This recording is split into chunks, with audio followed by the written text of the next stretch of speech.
Good evening, everyone. My name is Paul ONeill, and on behalf of Kingston's Buried Treasures, I'd like to welcome everybody to tonight's presentation in our monthly lecture series. And tonight is really a very special evening because tonight we are taking the opportunity to celebrate two individuals from our community that really don't get the recognition that they deserve. Our subject for tonight's presentation is Christopher Tappen, Kingston's unsung hero. And that title really could apply just as aptly to our presenter tonight, Ulster County Clerk Nena Possepack. Both of these individuals really are unsung heroes in our community. As you'll learn tonight in our presentation, Christopher Tappen really played an integral role in saving and preserving our historical records during the Revolutionary War. And Nena, on the other hand, has made these records available to us. And in order to really appreciate our historic legacy, you need both of these. You need preservation and you need exhibition. So it's most appropriate that we honor our former Ulster County Clerk, Christopher Tappen, through our present Ulster County Clerk, Nena Possepack. So it is truly an honor to be able to introduce tonight our featured presenter, Nena Possepack.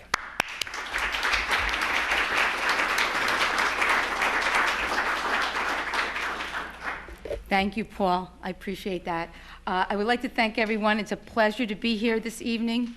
And I'd like to thank you for the opportunity to be part of the Buried Treasure Lecture Series.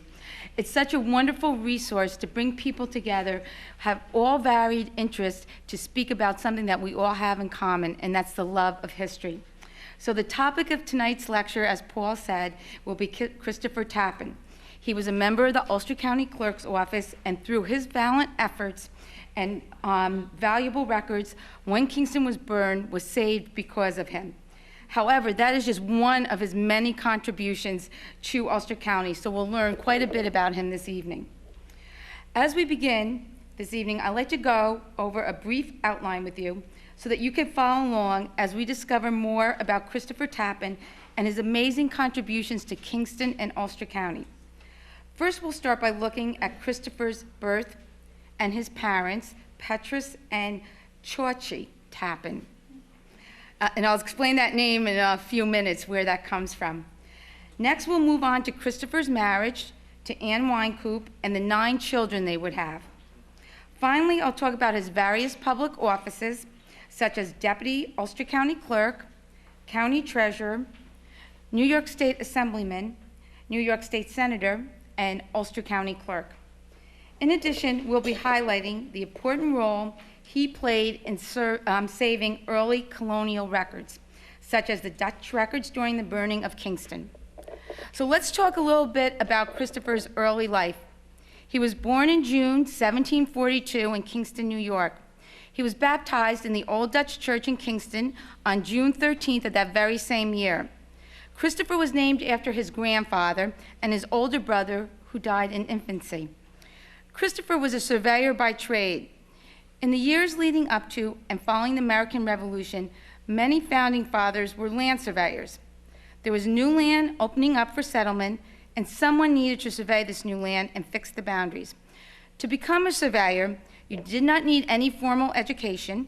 Often you may read 1 or 2 standard textbooks, but you would get your practice by working with an established land surveyor. Since at this time all the land belonged to the king, whenever someone applied for a patent of land where there weren't any settlers, a surveyor would be dispatched so that the individual would know the exact bounds of the patent and the king wouldn't be giving away too much land or too little land. So this is how Christopher Tappen began his early life. He was the 4th child of 6 children born to Petrus and Chauci Tappen. Now, Chauci is spelled T-J-A-A-T-J-E. And it's actually the Dutch equivalent of charity, so that's what her name meant in Dutch. Of Christopher's siblings, as we said, there were 6, only 2 survived into adulthood. The 2 siblings were his sister Cornelia and his brother Petrus. Christopher's father, Petrus, was a mariner, which was interesting for that time period. We don't know much about his father, but we determined his occupation from a will dated December 7th, 1747, where it mentions Petrus' occupation as a mariner. He passed away 5 years after Christopher was born, so Christopher was a very young child when his dad passed away. He also had a sister, Cornelia. Cornelia later married George Clinton. This made Christopher the brother-in-law to a very influential man in New York. As we know, George Clinton was Ulster County Clerk, Governor of New York, and even Vice President of the United States. So let's look at Christopher and his family. Christopher married Anne Winecoop, and Anne was born May 11th, 1741. When Anne and Christopher wed on May 9th, 1761, Christopher was 19 and Anne was 20, and they would have 11 children throughout their marriage. Now, interesting thing, I'll list their children's names. They were Maria, Cornelia, Petrus, Johannes, Cornelius, Cornelia, George, Catherine, Anna, Katharina, and Christopher Jr. So as you can see, naming children after family members was very important to them at that time. One of their sons, John Tappen, would become famous locally as a lawyer and editor of the Ulster County Plebeian, and this is where it was published. That's where the newspaper was published, here at the DAR building. Over the course of 23 years, the Tappens had a total of 11 children. They had 6 girls and 5 boys. So where did Christopher Tappen live? Christopher Tappen, well, look here at the picture we have of Christopher Tappen's house. The illustration shown on the left comes from Marius Schoolmaker's History of Kingston, New York. We can tell that it's a 2-story stone house, and the house was located here on the corner of Wall Street and North Front Street in Kingston. The house was demolished about 1868 when a department store was built. So even back in 1868, they were tearing down houses and putting up department stores. And it was built on the same property. From the picture on the right, you can see that Christopher Tappen's house was located where Dominic's Cafe is today. And of course, all of us remember the former famous Fanny Farmer building that was also there. Christopher Tappen's house was also known as the Executive Mansion. And we can all understand probably why. Because whenever George Clinton, the Ulster County Clerk, and the Governor of the state of New York was in Kingston, he would stay at Christopher Tappen's house.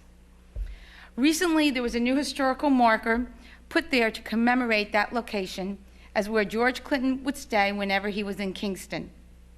Also, it's easy to confuse. There's 2 Tappen houses in Kingston. The one that we just spoke about that formerly existed on North Front Street and Wall Streets, and the house on Crown Street. Christopher Tappen did not live in the Tappen House on Crown Street, next to the parking lot for the courthouse. That house is much smaller than Christopher's house would have been, and is built in a style called New England Saltbox. That house, that now is a home to the restaurant, the Tappan House on Crown Street, was lived in by Cornelius Tappen, who was one of Christopher Tappen's sons. So let's talk a little bit about the county clerk's office and the function of the county clerk's office. There's been a county clerk since 1671, when William Montague was the first person to hold that position. To date, there's been 45 county clerks covering a span of 343 years.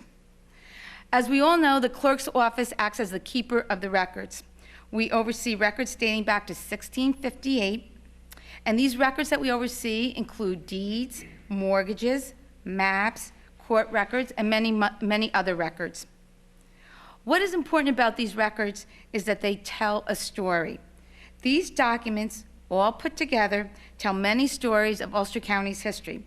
Because of these records, we know how people lived during the early years of Kingston's history, both under the Dutch and under the English, as Ann Gordon spoke about last month. We also know where people once lived through their deeds and the maps that are on file in our office. Christopher Tappen was a link in this chain of record keepers in his role as Deputy County Clerk and later County Clerk. With this in mind, let's move on to talking about Christopher and his role as Deputy County Clerk.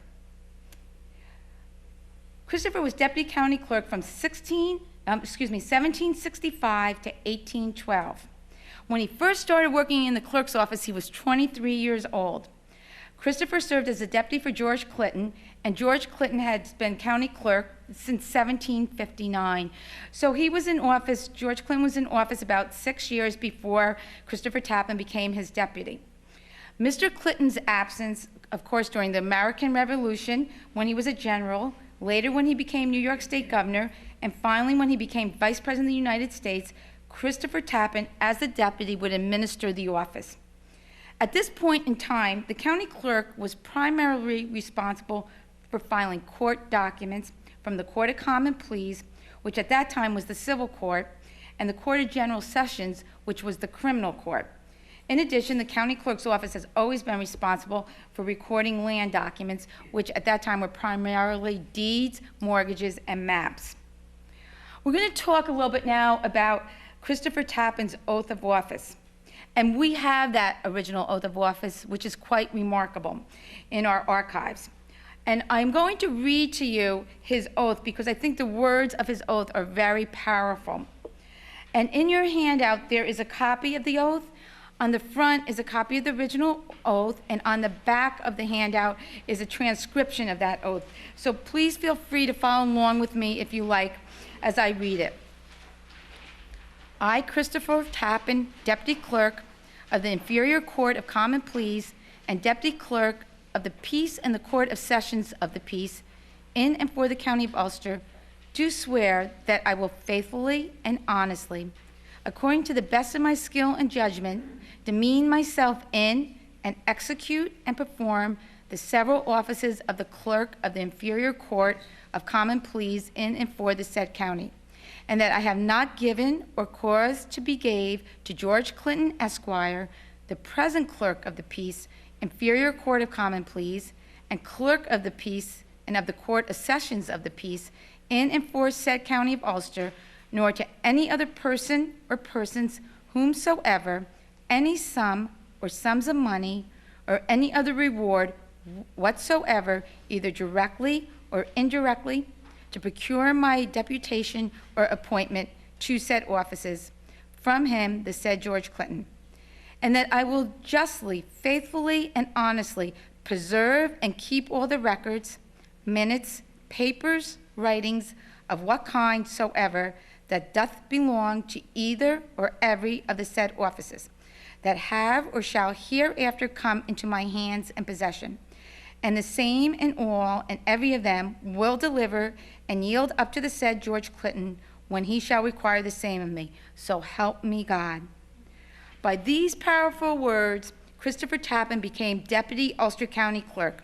If we look at the oath, we find Christopher promising to preserve and keep the records that shall come into his hands. This phrase, into my hands, is very powerful. He is promising that whatever may come, and we know that the revolution is coming at this time, he would preserve the records. As we spoke, a link in the chain of those who had gone before him. Christopher would discharge his duties and protect the records. But Christopher's only job was not being the deputy county clerk. He also was a member of the Provincial Congresses. As it got closer and closer to 1776, the year the United States declared its independence from Great Britain, all was not well in the colonies. Families were divided over the issue of whether to stay loyal to Great Britain or to become an independent nation. Since Christopher favored independence from Great Britain, this led to serve in the 1st, 3rd, and 4th Provincial Congresses. At the age of 33, he attended the 1st Provincial Congress. During the 1st Provincial Congress, held in 1775, the delegates signed the Articles of Association. The Articles of Association outlined that the signers promised to support the Continental Congress and whatever actions that the Continental Congress recommended. This was a revolutionary document, and the delegates could be tried for treason just because they signed it. Well, during the 4th Provincial Congress, held in 1776, the delegates, including Christopher Tappen, declared themselves to be the independent state of New York. This decision and the subsequent signing of the Declaration of Independence would draw the newly formed United States of America into a war with one of the most powerful nations at that time, Great Britain. As we all know, starting in 1777, Kingston became the first capital of New York State. This meant that decisions affecting the whole state took place right here in Kingston, New York. This eventually made this town a target for the British. Important records, not only for Kingston, but for the city of New York and the state of New York, were kept and deposited in Kingston for safekeeping. This was done to protect the records from the British, who were getting close to New York City in the early years of the American Revolution. In October 1777, the British, under the command of General Vaughan, started pushing north on the Hudson River from New York City. The British were coming north on the Hudson as part of a two-part attack. General Burgoyne was moving down from Canada, and General Vaughan was moving north. The two were supposed to meet in upstate New York. The British were attempting to cut the newly formed United States in half, separating New England from the other states. At this point, New York had just established an official government, separate from Great Britain, with George Clinton being elected governor. It is interesting to note that Christopher Tappen sent a note to George Clinton on July 7, 1777, congratulating him on being elected both the governor and lieutenant governor. This letter comes from Old Ulster, an out-of-print publication of the Ulster County Historical Society, Volume 4, from August 1908. And we have to thank our Commissioner Jurors, Paul ONeill, for bringing this to our attention. In the letter, Tappen states that the results are not official yet because they are still waiting on the polls from Orange County. Tappen ends the letter with a personal note signifying how much Clinton was a member of the Tappen family. And Tappen concludes by saying, "Mother is here and enjoys as good as all my family. I am your dear brother." You can tell that Tappen and Clinton truly did see themselves as brothers, not only in their fight for independence, but as members of one family. By mid-1777, the British were occupying New York City, and marauders were operating throughout the Hudson Valley. Because of these activities, it was necessary to have a committee or council of safety to oversee protection from the British. On October 10, 1777, the Council of Safety ordered Christopher Tappen and others to remove the important records in their custody to the town of Rochester. And to give you an idea, they loaded the documents into barrels and put them onto wagons. It took 10 wagons in total to transport all the records to the town of Rochester. And calculating that, it would be about 3 days. The records were removed and saved from the burning of Kingston, which happened on October 16, 1777. So they started on October 10th, the Council of Safety. October 16th, we were burnt. It took 3 days. So it was very close in time to get the records out of Kingston and to the town of Rochester. The records were removed and saved from the burning of Kingston because of Christopher Tappen's role as Deputy County Clerk and Keeper of the Records. He saved our history. This history was saved because he promised, as we read in the oath, that whatever came into his hands, he would faithfully preserve. Right here, we're looking at an image from the reenactment of the burning of Kingston in 2000. After the records left Kingston for Rochester, we know they were taken to one of two homes. The records were either taken to the home of Henry Hornback, who lived north of Accord, or to the home of Johannes Hardenberg, who lived south of Accord. In 1778, the records were brought to Marbletown, where the Kingston records were separated from the state records. The state records were then shipped to Poughkeepsie, while the Kingston records were returned to Kingston. We can assume that since Christopher Tappen had been involved in saving the records, that he was also involved in bringing these records back to Kingston. Now, this is the Hardenberg House.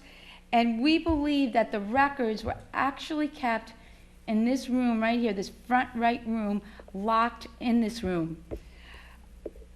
So what records were saved? What did we save when those wagon loads went out to Rochester?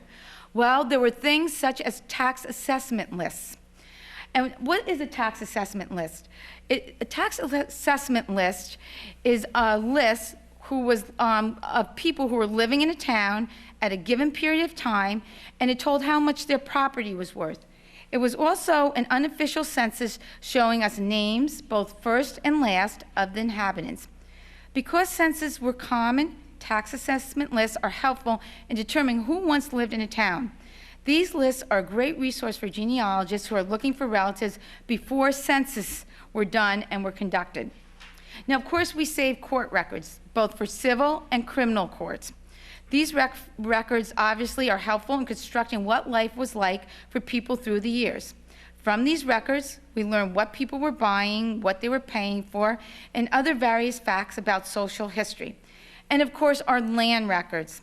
These are helpful for knowing who purchased land, who owned it. They're the foundation of our society.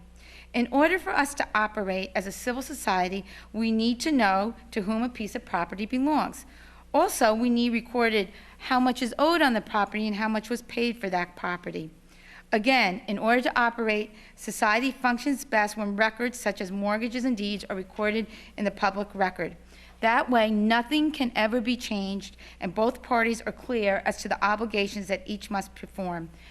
The most important, not the most important, but one of the most important record series that were saved were the Dutch court records. And I will talk about them in a lot more detail as we get further on in the lecture. But these are one of the most significant collections, both nationally as well as internationally. These records document the colonial history of Kingston, starting in 1658 and continuing to 1710. These records tell the story of the Dutch colonial settlers through deeds and court records. All these records matter because these records document our history. Without them, we wouldn't know the decisions that were made in the past and why those decisions were made. So I would like to show you a few examples, and all of these examples exist in our archives today and can be seen by any one of you, of the records that were saved by Christopher Tappen. We will start with the 1770 tax assessment for Kingston. It shows the name of the property owners and how much the property is worth. It gives us a good example of who lived in the area and the value of the property they own. Here at the bottom of the page, we find Christopher's great uncle, Tunis Tappen, with an estate rated at 40 pounds. And next we're going to look at the 1734 tax to build a courthouse and a jail. We're all familiar with these type of taxes, I believe. This document pertains to a tax that the justices of peace were authorized to raise to build a new courthouse and jail. The tax was applied to every town in Ulster County. Each town had to pay a portion of the tax, and this document shows the breakdown of how much each town was paying. We can see that Christopher Tappen's grandfather, he was named after, signed this document. So as we go along, many of relatives to Christopher Tappen are involved in all of our archival holdings. Our next slide will show the 1745 list of officers for Hurley. This document shows the results of an election held in Hurley in 1745. It shows the following offices: town supervisor, assessor, tax collector, constable, overseers of the poor, surveyors of the road, fence viewers, and trustee. And we have many records very similar to this on various towns throughout Ulster County in our collection. Here we can see the fence viewers were Cornelius Newkirk, Johannes Du Bois, and Cornelius Newkirk Jr. And as you can see, many of the offices listed here, such as town supervisor, assessor, tax collector, are all offices that we still have today. This is one of our most valuable documents. It's the 1658 Stockade Bond, and it's dated May 31st, 1658. In this document, Peter Stuyvesant, the Director General of the Colony of New Netherland, orders the inhabitants of Esopus, then the name of Kingston, to abandon their separate dwellings and to congregate on a mutually defensible spot. In this document, it reads, to surround the spot with palisades of a sufficient height. This document gives birth to the stockade, which once encircled all of uptown Kingston. This document is one of the oldest records in the county clerk's archives. It is the first document in the Dutch colonial records collection that we have. It is written in Dutch, and at the turn of the 20th century, this document, as well as the Dutch colonial records collection, was translated by a gentleman hired by the county named Digman Versteeg. Now that we looked at some of the records that we saved, let's go back and see what else Christopher Tappen did throughout his life. One of the things he was very devoted to was furthering education. The document you see on the screen comes from the County Clerk's archival collection. The document is dated May 10th, 1775, and it is a payroll receipt for £70 due to James Craig, the teacher at the English school in Kingston, for 1 year's work. The English school was the Kingston Academy. Christopher Tappen was one of the trustees who founded the Kingston Academy. He was also named in the act which created the first Board of Regents at the university in 1784. As you can see, he cared very much about education. And what other roles did Christopher Tappen hold in Ulster County government? This was one I didn't realize, but he was the county treasurer. And the county treasurer at this time was not an elected position. Rather, the county treasurer was appointed by the Ulster County Board of Supervisors. As we know, each town had a supervisor who oversaw matters pertaining to the town. In addition, all the town supervisors would gather together as the Ulster County Board of Supervisors to make decisions about the county as a whole. The Ulster County Board of Supervisors would eventually become the Ulster County Legislature in the 1960s. At the age of approximately 39, Christopher was appointed Ulster County Treasurer. He held that office until 1793 at the age of approximately 51. So from 1781 to 1793, he was our Ulster County Treasurer. And as the Ulster County Treasurer, what his duties involved would be that the Board of Supervisors would appoint assessors for each town. So the Board of Supervisors had quite a bit of appointment ability. The assessors would write up their list of values. This was known as the assessment roll. The Board of Supervisors would examine it and check it for any errors. 2 copies were then made. One went to the tax collector to collect the tax for each town, and the other went to the county treasurer. The county treasurer was responsible for the monies that came in from each town.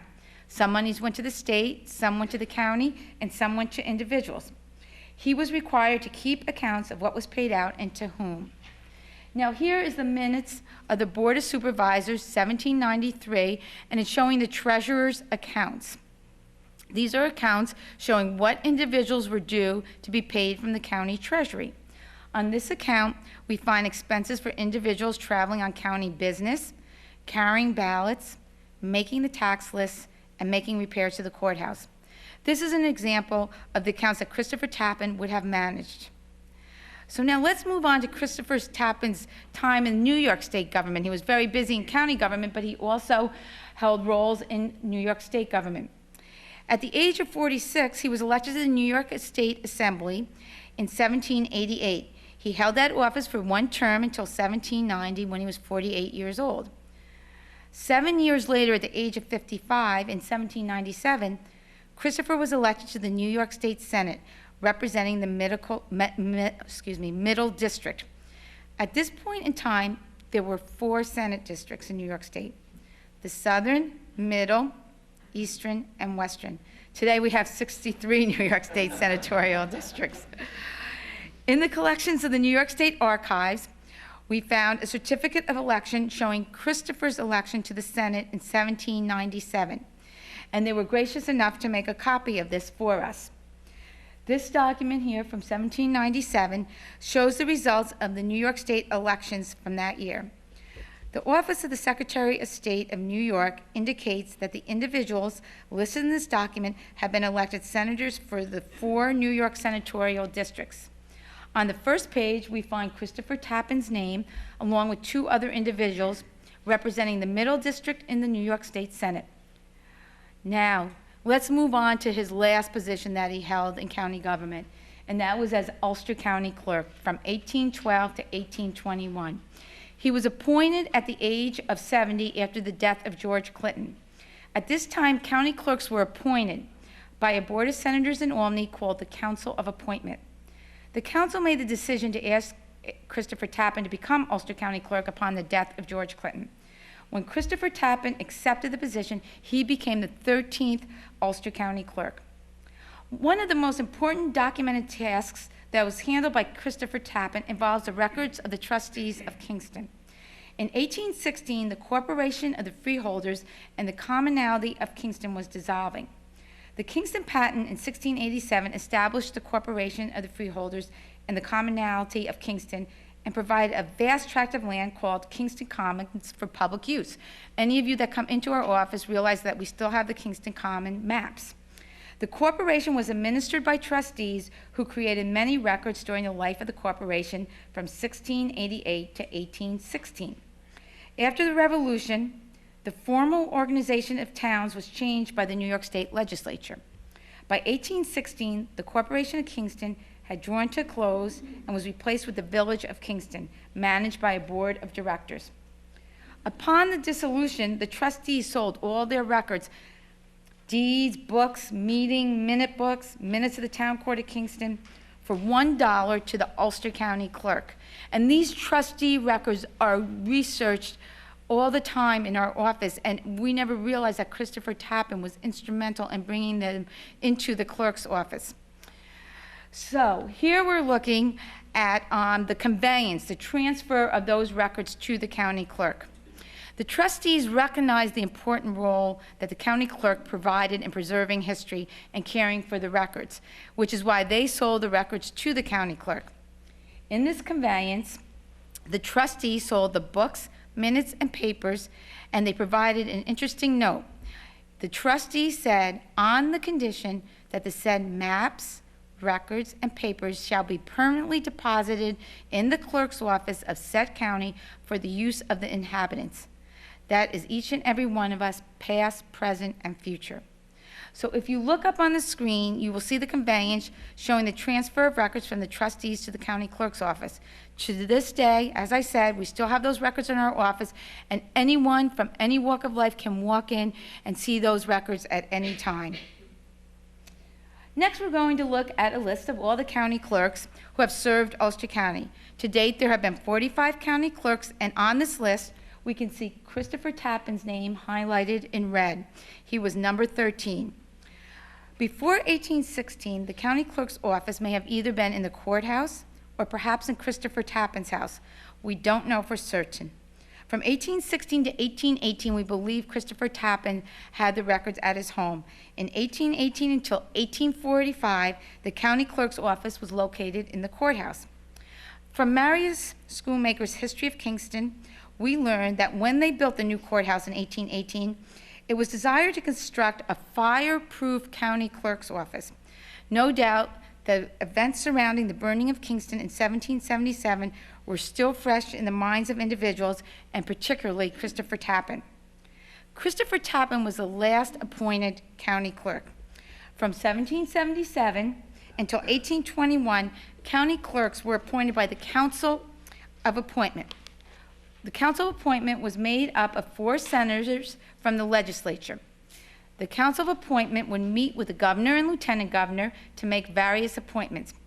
In 1821, Jacob Snyder, right here, right after Christopher Tappen, became the first county clerk to be elected and not appointed to the position. Christopher retired from the position of county clerk for health reasons in 1821 at the age of 79. Upon his retirement, he had worked in the county clerk's office for 56 years. Very long time, and in between he held various positions. Christopher Tappen died on August 3rd, 1826, 5 years after he left the county clerk's office at the age of 84. He left us a legacy, a very important legacy that we continue to benefit from today. First, in the spirit of his oath, which we see here, we continue to preserve all the records that we have and make them accessible to the public. As links in the chain that goes all the way back to 1671, we continue to be the record keepers who keep the stories for Ulster County citizens. Second, by saving the early records of Ulster County, Christopher Tappen gave a gift to each of us, past, present, and future. The gift was the invaluable resource of having these early records available for research. And as I mentioned before, we're going to talk a little bit now about the Dutch records. And this is the group of records he saved because of his dedication and planning. These records were written in Old Dutch, began in 1658, and they ended about 1710. They are the most important and significant records, not only in the state of New York, but also have international significance. Let me give you a little background about these records and the journey that they took that ended them up in the Ulster County Clerk's office. Well, they started with us in 1686 in the County Clerk's office.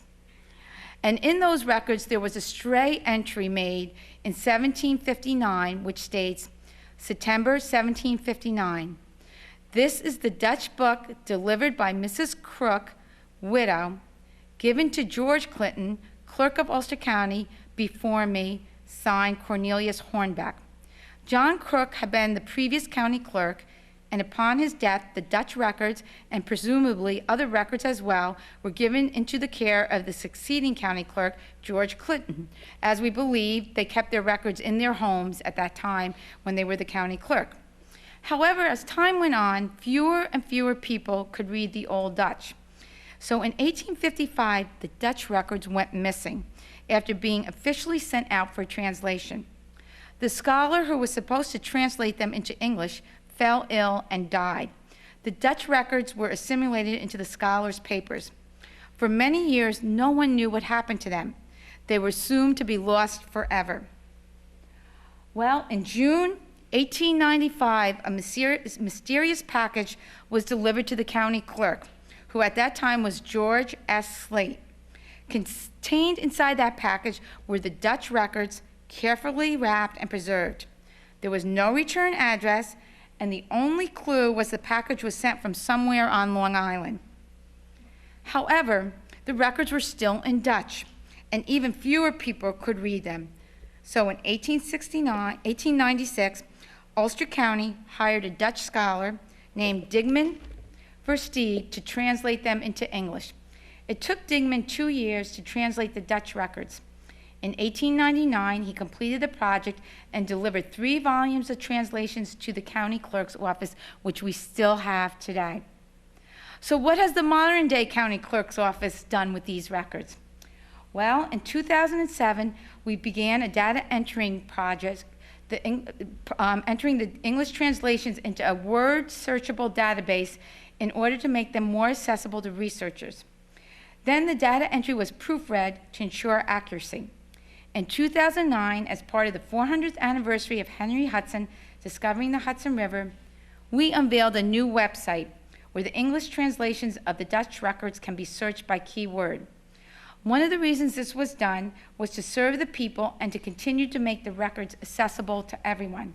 Now, for the first time in history, the English translations are accessible for everybody to search by keyword, date, parties involved in the action, as well as by book and page. And I urge you to go on our website.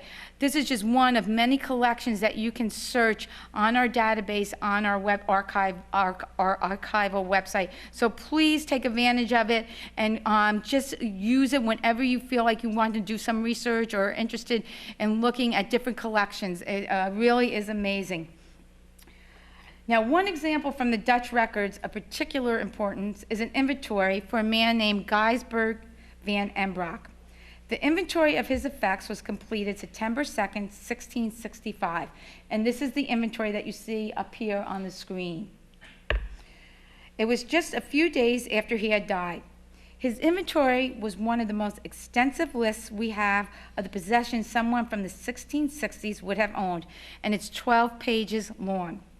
On the screen, you can see the first page and the last page of the inventory as they appear in Dutch. A particular interest from his inventory is the list of his books. Gijsberg had one of the most extensive libraries of anyone in the New World at this time. He had over 50 individual titles, and in some cases, dozens of a few particular titles. Thanks to Christopher Tappan's efforts to save the early records during the burning of Kingston, this inventory was spared by the British torch. Gijsberg M Brock was the first recorded owner of what would later become the Matthews Pearson House. At one point in time, all the possessions that were found in this inventory were contained in his house. On the left of this picture is what the house would have looked like back in his time. The right is an interior picture of where Geisberg would have lived. The Matthews Person House would stay a private residence until the County of Ulster bought the building in 1914. After 1914, it became office space for various county offices. In 1999, after discovering that the building was unstable, workers were moved out, and an historic structure report was commissioned as a part of the stabilization efforts. Many historic features were uncovered, and the decision was made to turn the house into a museum. In 2010, the Ulster County Clerk's Office began managing and administrating the Person House. For the last 5 years, we've staffed the house with high school and college students. The picture on the screen shows the house as it appears to us today. Some interesting facts. Over the course of 5 years, we have had 10,000 people walk through the Person House from 46 states. We'll work on the other 4 states. We'll let you know what states they are. We can get someone there from there. And we have 27 different countries that have been represented as visitors pass through the Person House. Our exhibit this year is called People of Person, Discovering the Van M Brocks. This exhibit invites the reader to follow along in the journey to discover more about the first owners of the Person House, the Van M Brock family. Also this season, we have the returning exhibit, Round Out Revisited, which is provided by the Rear Center for Immigrant Culture and History. We also have different cultural and historical groups volunteered at the Person House throughout the season. There's still 2 months left. We're open till November 22nd, so please visit the house if you have not been there before. We're open every Saturday from 10 to 2. Okay, let's look a little bit at the overview of services that Christopher Tappen has given us throughout the years. Some of his offices have overlapped. He's held various offices. Born in 1742 in Kingston, New York, he was married at the age of 19 to Anne Winecoop. He held the office of Deputy Ulster County Clerk from age 23 to age 70, 1765 to 1812. He was a member of the Provincial Congress from age 33 and 34. He was also the Ulster County Treasurer, and he held that position for approximately 12 years until he was 51 years of age. He was a one-term New York State Assemblyman. He was a one-term New York State Senator, and he was our Ulster County Clerk from age 70 to age 79, from 1812 to 1821. At the age of 84, 5 years after holding office, Ulster County Clerk, he died in 1826. He certainly accomplished many things in his life. We're going to reach out to each and every one of you because there's one thing that we don't have of Christopher Tappen, and that is a picture or an image of him. If any one of you know of a drawing, an illustration, or a painting, please let us know. All our contact information is in the packet. We would love to have a picture of Christopher Tappen. Also, please feel free to visit our Archives Gallery. It's located on the second floor of the Ulster County Office Building. The current exhibit that's on display there is called The Thanks of a Nation. We honor and remember Ulster County Civil War veterans. This exhibit shows the 74 discharge papers of Civil War veterans that we have in our collections. The discharge give details about where the soldier was from, a physical description, and sometimes where they served. In effect, these discharges paint us a picture of what these soldiers once looked like. You can view it any time between the hours of 9 and 5, Monday through Friday, on the second floor of the county office building. And of course, feel free to visit the Person House. As I said, we're open Saturdays from 10 to 2. And I would just like to briefly go over in the handout what you'll see in your packet. There's a pamphlet that shows the various services that the county clerk's office has to offer. There's also my card, which is directly to my office that you can call anytime. Behind the first item, you'll see in your packet also a pamphlet entitled Genealogical and Other Resources of the Ulster County Archives. This brochure shows you some of the record series that you could research while you're doing your genealogy. Next, you will see a brochure of the Person House, and this will tell you a little about the history of the house and what is available to view and see. Next is a schedule of the Person House. And again, we have 2 months left in the season, so please, there's many things going on. Feel free to visit. And then behind that is information in regard to our Old Dutch records online and the ability to access them. And also our Civil War exhibit that's on display in the Ulster County Office Building. I just would like to conclude in saying Christopher Tappen was a man who had immense influence in shaping Kingston, Ulster County, and the state of New York. Through this lecture, we've been able to tell his story and to celebrate his many accomplishments. It is my hope that you have learned as much about Christopher Tappen as I have, and that now we can all pay tribute to this local founding father. Ulster County clerks, including Christopher Tappen, have cared for our record for 343 years. Thanks to their due diligence, we can still benefit from these important historical documents today and for generations to come. I'd like to thank Paul ONeill for inviting me to come this evening. I'd like to thank all of you very much for making me part of the Buried Treasure Lecture Series. It's been an honor and privilege to be here this month. Thank you so much.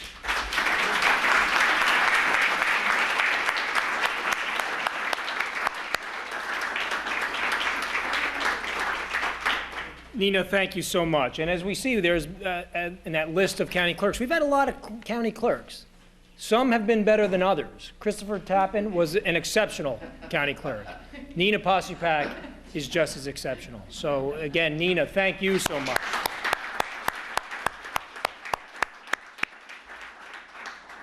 Now, and as I promised, does anybody have any questions for Nena on Christopher Tappen? Did I see someone? Where's he buried? Well, that's a great question, the Old Dutch Church, we believe he's buried in. And Paul and I have discussed this in detail because the records, the records reflect that he has been buried there, but there's not a gravestone there showing where he is buried. So we are doing some research on that. And I have to add one more thing. If Nancy Shando could please stand up, because Nancy Shando is related through marriage to Christopher Tappen. Her fifth great-grandfather married Christopher Tappen's aunt. Am I correct there? Yes, and her name was? Mary T. Tappen. Mary T. Tappen. So my many times great-grandmother was Mary T. Tappen, and Petrus was her nephew, and so Christopher would have been her. Oh. Mary T. Tappen was the aunt of Christopher Tappen, and she was my many times grandmother. So I got to join the Daughters of the American Revolution because of the genealogy I was able to do with the records of Kingston and the Dutch Church, and I found out that my revolutionary soldier was Christopher Tappen's cousin. And the family name was Hotelling, that Mary T. Tappen married into. So the Hotellings have a large presence in Kingston even yet today. And if you know any Hotellings, they're probably related to Christopher Tappen, and they may not know it, so you can tell them. Thank you, Nancy. And so until we do find a picture of Christopher Tappen, you'll have to look at Nancy, and then you can see that Christopher Tappen was very attractive. Didn't he die in Albany? Well, I don't think so. I don't know. Paul, do you have any knowledge of that? Where do you find the information that he may be buried at Old Dutch? We found it in the burial records of the Old Dutch Church. So he's listed in the burial records, but there's no gravestone. Yes, in the Old Dutch Church. It's very interesting because Christopher Tappen, we really can't emphasize enough how important he was. During the, between April 20th, 1777, when the New York State Constitution was passed, and July 30th, 1777, when George Clinton is sworn in as first governor of New York, there's effectively no government. And what happens is the Constitutional Convention appoints a council of safety of 15 people. Now, among these people are, Robert Livingston, John Jay. These are really our founding fathers. In that 15 is Christopher Tappen. He was not only a huge figure here, he was a huge figure nationally, incredibly important. And he is listed in the records, the burial records of the Old Dutch Church, as being buried there. But it's absolutely mind-boggling to me that we don't know where he is. Inside the Old Dutch Church, as we learned in the Old Dutch Church lecture, when the current Old Dutch Church was built in 1852, it was actually built over a number of graves. I think there's 82 graves underneath there. And they moved the stones out, and when you walk around, you'll see on the back of some of the stones an X. Any tombstone in the Old Dutch cemetery that has an X in the back is somebody who is buried, actually buried underneath the church. They did not move the bodies. But a lot of them, Wessel ten Broek, who was the builder of the Senate House, was under there, and they've put there's a marble plaque inside. So some of the more memorable people, they've put plaques inside stating that they're buried underneath the church. Christopher Tappen doesn't have that, and this is really, and Nena and I have discussed this, and we really do want to figure out where he is, even if he is under there, to be able to commemorate him somehow, because, again, this is a huge, huge figure. Christopher Tappen, along with James Clinton, George Clinton's brother, was the one delegated to go down and find out the place on the Hudson River in the Highlands that would be the appropriate place for a fort and to put a chain across the water. Again, the strategy for the British during the Revolutionary War was if they could cut New York in half, they've effectively cut New England from the rest of the country, and they would win the war, and they would have. That was stopped in Saratoga. Christopher Tappen and James Clinton were the ones sent to determine where would be the best place to stop them. This is a huge, huge task. They actually picked the place where Fort Constitution was built, correct, Ted? And Ed? No, down by Fair Mountain was the one that was selected first. Yeah, and it wasn't where... The ultimate solution for the West Point crossing. Yeah, where Fort Clinton came, that wasn't where they picked. They picked a different place. But ultimately where West Point was in that area. So West Point was put there as the most strategic place. That was picked by Christopher Tappen and James Clinton. So incredibly important, and it really is an issue. I'm not aware where he actually died. I thought he had died here, but it's possible. He was a thing. But you know, when they electrified the church, they tunneled through there, and all those graves were disturbed, so they're not many bodies under there. I'm sorry.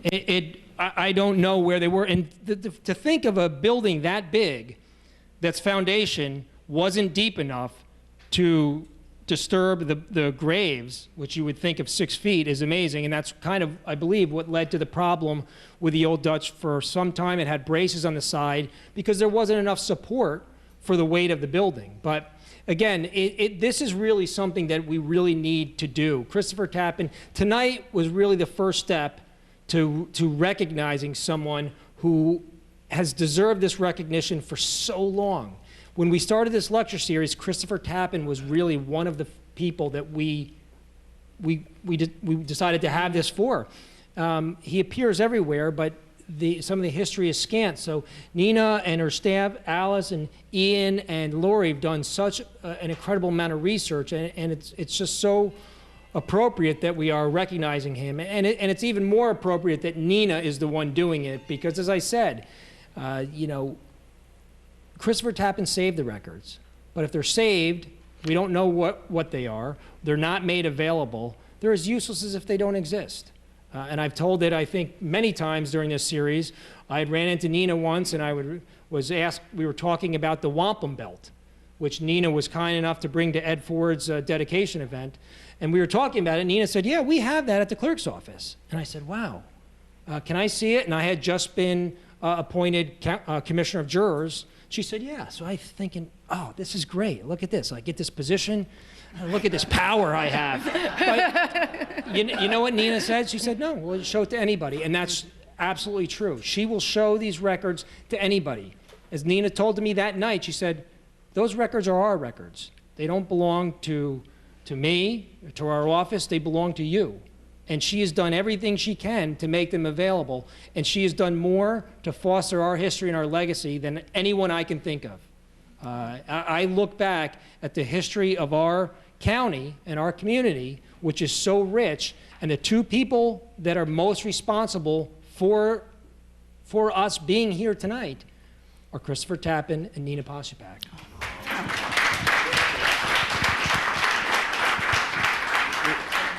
Is there any connection with the Tappan Zee Bridge and Christopher Tappen?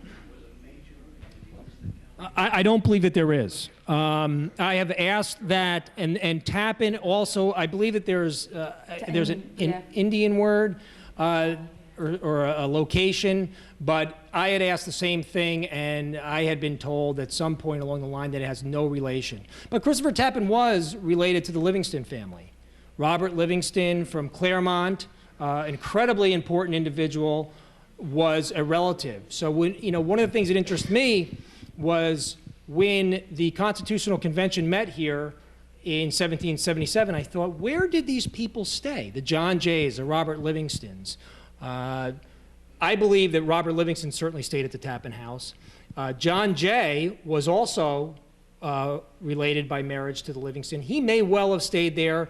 I think that it's said that he stayed at the Senate House, but I would think that Christopher Tappan's house was really the stopping point for every person of stature that came through this community during that time. And when we think of, all right, well, these great records, who would ever throw them out? Well, you'd be surprised. The old Dutch West India records were sold for copy paper. It's so easy to lose these things, and so many places have. Because of Christopher Tappen, we have those. Our first record, our document number 1, is that the Stockade Bond, which Nena allowed to be bought here for the talk. We all got to see it. It's amazing. So again, it's so important that we have these. And as Nena alluded to, the assessment, you think assessment rolls, who cares? Well, the assessment rolls tells you who was living here, where they lived at times, what they did, and how much money they had. You get to see who were the people in power, what people did, what their lives are like. These records tell you what a movie would tell us now. So they are so important. And again, the importance of saving these, and more importantly now, by making them available to all of us, it can't be overemphasized. Paul brings up a very good point, and I just want to give you a perfect example. We have a donation program in the Ulster County Clerk's office where you can give back if you find something that belonged to the county and somehow found its way out of the county back to us. And to give you a perfect example, which is amazing, the Board of Supervisors minutes. We have every Board of Supervisors minutes from the beginning of their creation right until the legislature took over.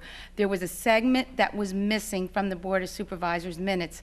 When Judge Davis, Arthur Davis, passed away, his family found those minutes in his collection and donated them back to Ulster County and to the county clerk's office. So now we have a complete set of the Board of Supervisors minutes from the 1700s all the way through to present.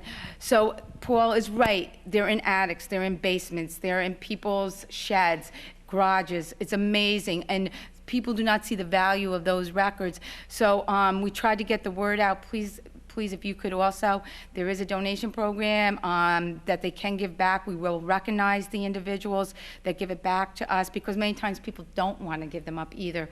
But they're preserved and they're in good hands. And so hopefully, as we become more aware of these documents that are out there, we'll bring them back to their homes. Yeah, the archive. The great-grandfather of Julia McEntee Dillon. The question was Christopher Tappen the great-grandfather of Julia McEntee Dillon?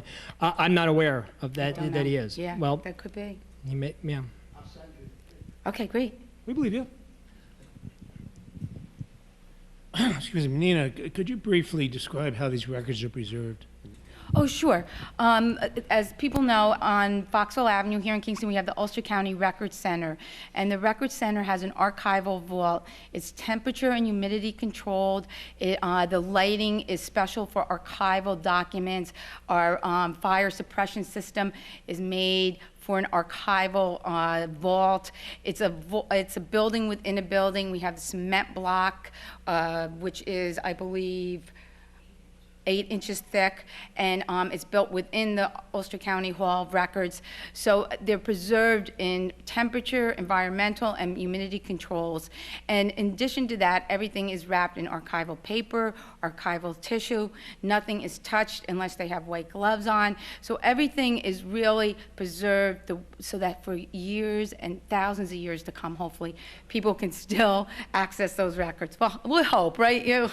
And it's amazing. It's set up so that if there was a fire, the air gets sucked out of the building. So water doesn't come out or chemicals or anything. It sucks the air out to protect the records. So it's an amazing place, but it gives us a central location to store all these. You know, again, people do. They clean out basements and, you know, they throw stuff out if they don't know. If you ever encounter or you run into somebody who has documents, they don't know what it is, have them bring it to the county clerk's office.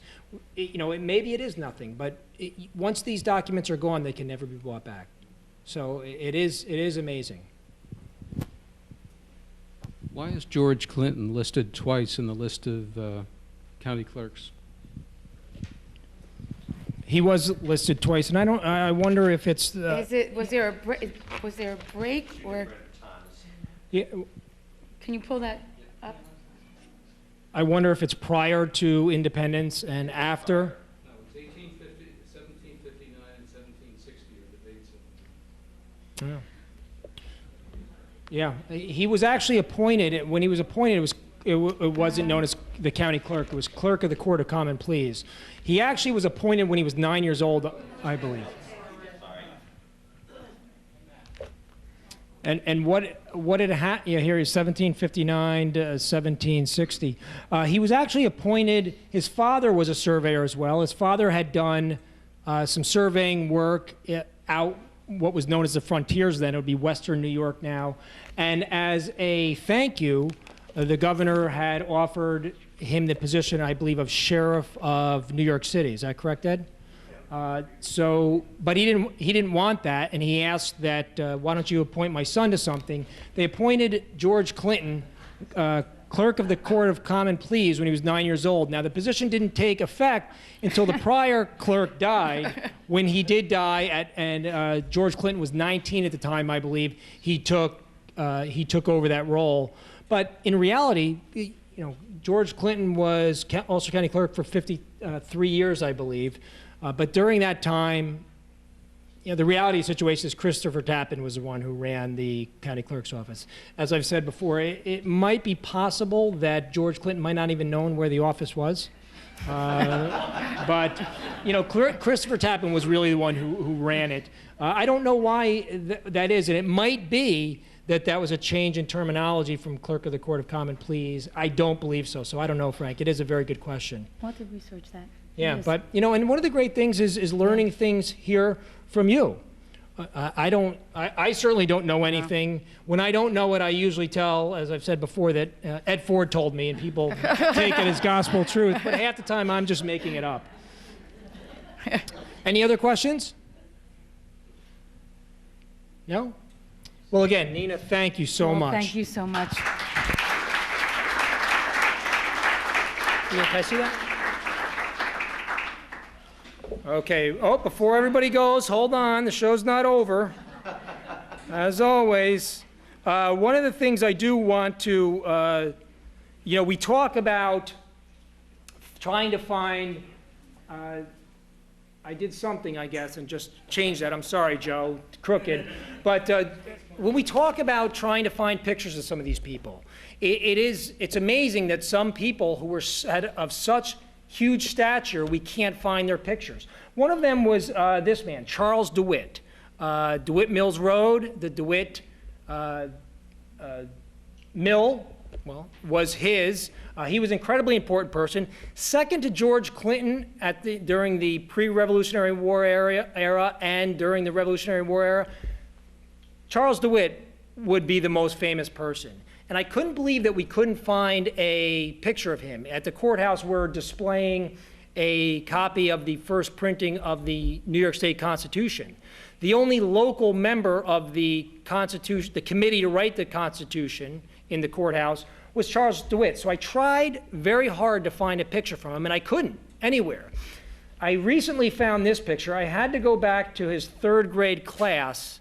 It looks like, you know, a third or fourth grader made it, but, you know, there's pictures out there. There's pictures out there of these people, and you may find it. I find it very hard to believe that Christopher Tappen never had a portrait made of him. It's probably sitting somewhere in an antique store listed as unknown gentleman.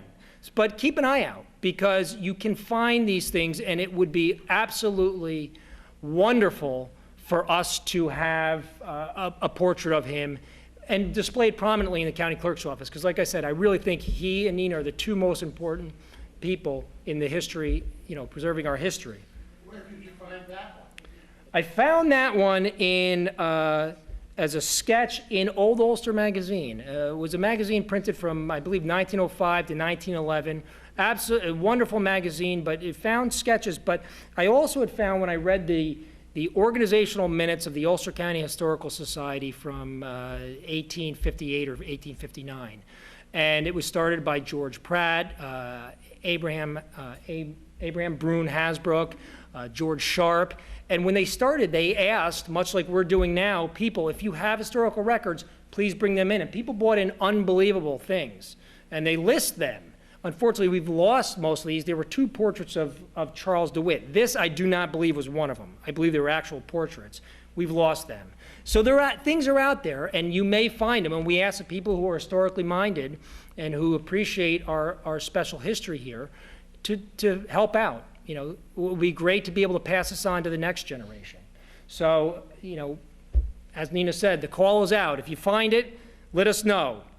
First of all, I cannot thank Nena enough. This is really, Christopher Tappen is somebody who deserves recognition. This is probably one of the most difficult subjects to research. His name appears everywhere. I don't think anybody signed more documents in our county records than Christopher Tappen. But we know, you know, you always find that he's involved with this, he's part of this committee, but we didn't know that much about him. The research that Nena and their staff did really has been exceptional. So we can't thank them enough. I think we do have to give them another round of applause. We do, again, as always, we want to thank everybody who makes this possible. I used to say everybody's name. It really got too long, and this list continues to grow each and every day. So we do want to thank everybody who makes this possible, and we want to thank all of you. You make this possible. Without you, we couldn't do this. We want to thank you for making this lecture series possible. We also want to take another opportunity to thank everybody who made Ed Ford's Lunette dedication ceremony possible. Everybody, many people here gave of your time, your money. Hugh started us off with an article. Joe did so much. Nena keeps popping up everywhere. You have a community event. Joe Tantillo. We had Bob Rizzo. You know, it was a wonderful event, and I believe that we have something special to give to Ed tonight. Phyllis McCabe is here, and I'll ask Phyllis if she can come on up.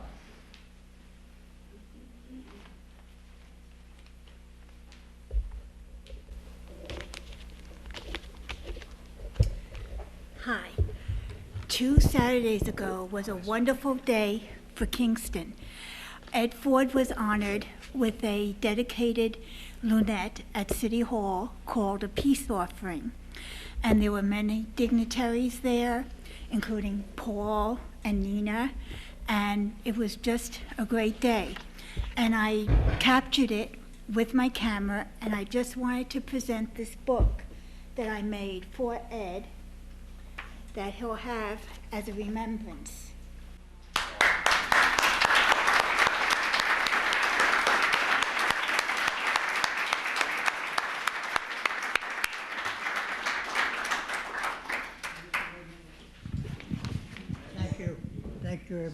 Thank you so much to everybody who was there, or even if you couldn't be there, you heard about it. I was duly honored to have all that presentation, and amazed that 200 people showed up. So thank you again, everybody that did so much.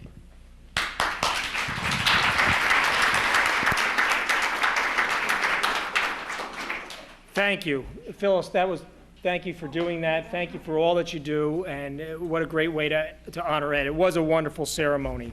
I do want to end by telling you what is coming up. Unfortunately, I'll have to borrow somebody's flyer if they have it. I promise I'll give it back. Does anybody have a flyer? Andy? Thank you very much.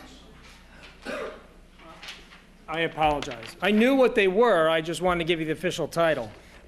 Next month, on October 17th, very appropriate, the day after the burning of Kingston, we are going to have the presentation of The Burning of Kingston, The Phoenix Rises by Hank Yost, who was a member of the first Ulster militia reenactors. He's going to come here all dressed up. He's going to bring some of the weaponry, and he's going to talk about the burning of Kingston. And it really is The Phoenix Rises. Kingston did, in a very short period of time, come from complete devastation back to really one of the premier places, not only in New York State, but the United States.